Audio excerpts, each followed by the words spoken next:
सारा काम करने के बाद मालती नहाकर अपने कमरे में बैठकर नाश्ता खाने लगी।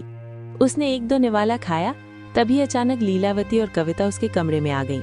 अरे बहू, तुम बाद में नाश्ता कर लेना, अभी जाओ तुरंत प्याज के स्वादिष्ट पकौड़े बनाओ। मां जी, अभी तो आप दोनों ने नाश्ता करा है, मैं अभी नाश्ता खाकर फिर पकोड़े बना दूंगी। मैंने कल से कुछ नहीं खाया है, मुझे बहुत भूख लगी है। अरे बाप रे, देखो अब तो ये हमारे खाने पर भी नजर लगा रही है। कितनी तेज जबान है इसकी।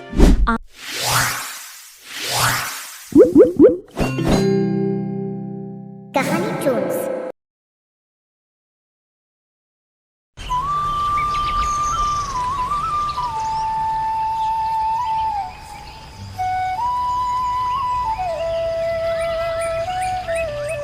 चलो, गाय को चारा तो डाल दिया मैंने, अब जल्दी से आंगन की सफाई कर देती हूँ। घर साफ रहेगा तो माँ जी भी खुश रहेंगी। मैं उन्हें आज कोई शिकायत का मौका नहीं दूंगी। सुबह सुबह मालती आंगन में झाड़ू लगा रही थी। तभी गली की तरफ से गांव की एक औरत गुजरती हुई आई। उसने मालती को देखा और रुक गई। अरे मालती बहन, कैसी हो तुम?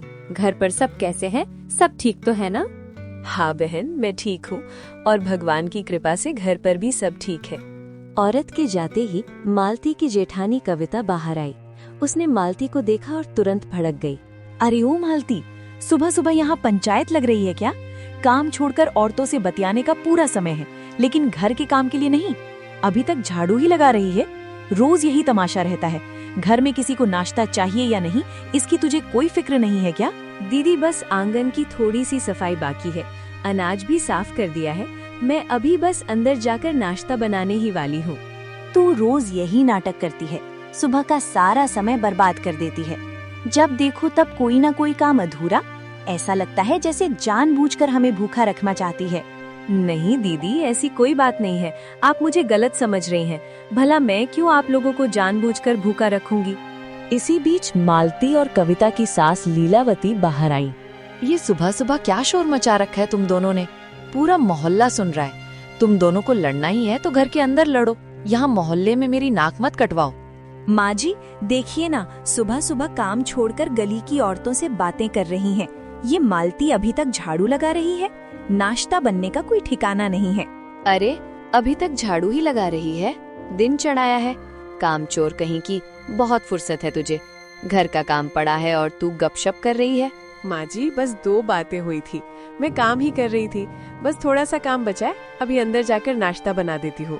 हर बात का जवाब है तेरे पास। जा अंदर जा और जो कहा है वो कर। यहाँ खड़ी होकर मेरा मुंह क्या देख रही है? वैसे मान जी, आज मेरा तो पकौड़े खाने का बहुत मन कर रहा है। बहुत दिन हो गया कुछ अच्छा सा खाए हुए। मालती तो कुछ ढंग का बनाती भी नहीं है। अरे हाँ बहू, आज तो पकौड़े बनने ही चाहिए।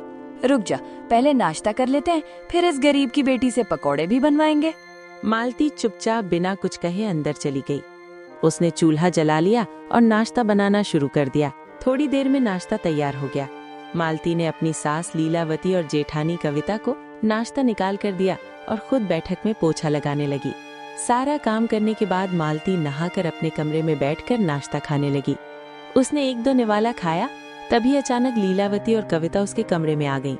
अरे बहू, तुम बाद में नाश्ता कर लेना, अभी जाओ तुरंत प्याज के स्वादिष्ट पकौड़े बनाओ। आज गांव की औरतें आ रही हैं, सबके लिए बनाना है ढेर सारे पकौड़े और साथ में हरी चटनी भी। माँ जी, अभी तो आप दोनों ने नाश्ता करा है, मैं अभी नाश्ता खाकर फिर पकोड़े बना दूंगी। मैंने कल से कुछ नहीं खाया है, मुझे बहुत भूख लगी है। अरे बाप रे, देखो अब तो ये हमारे खाने पर भी नजर लगा रही है। कितनी तेज जबान है इसकी। आज तक मैंने माँ जी के सामने ऊंची आवाज में बात तक नहीं की और ये तो सीधा मुंह पर इनकार कर रही है। अरे तेरी इतनी मजाल, तूने मुझे ना कहा। तेरी माँ ने तुझे सिखाया नहीं कि अपनी सास के साथ कैसे बात किया जाता है। आज तो तूने बदतमीजी की सारी हदें पार कर दी। अपनी सास को और ज्यादा गुस्सा दिलाकर कविता चालाकी से हंसने लगी। माँ जी, मैं आपसे हाथ जोड़कर माफी मांगती हूँ, मुझे माफ कर दीजिए। मेरा वो मतलब नहीं था। मैंने पकौड़े बनाने के लिए मना नहीं किया, बस मैंने ये कहा कि मैं नाश्ता करने के बाद बनाऊंगी। पर मैं अभी तुरंत जाके पकौड़े बनाती हूँ, नाश्ता बाद में कर लूंगी। ठीक है, अब जाओ पकौड़े जल्दी बनाओ, गांव की औरतें आने ही वाली हैं।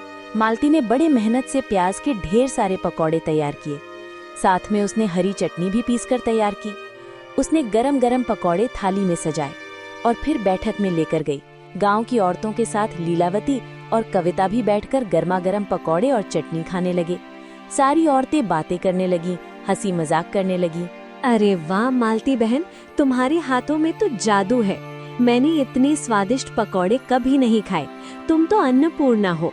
तुम्हारा बहुत बहुत धन्यवाद बहन। आप लोग को पकौड़े अच्छे लगे तो बस मेरी मेहनत सफल हुई।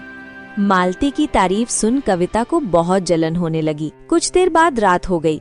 रात का खाना सबने खा लिया। फिर मालती कुएं के पास बैठकर बर्तन मांज रही थी।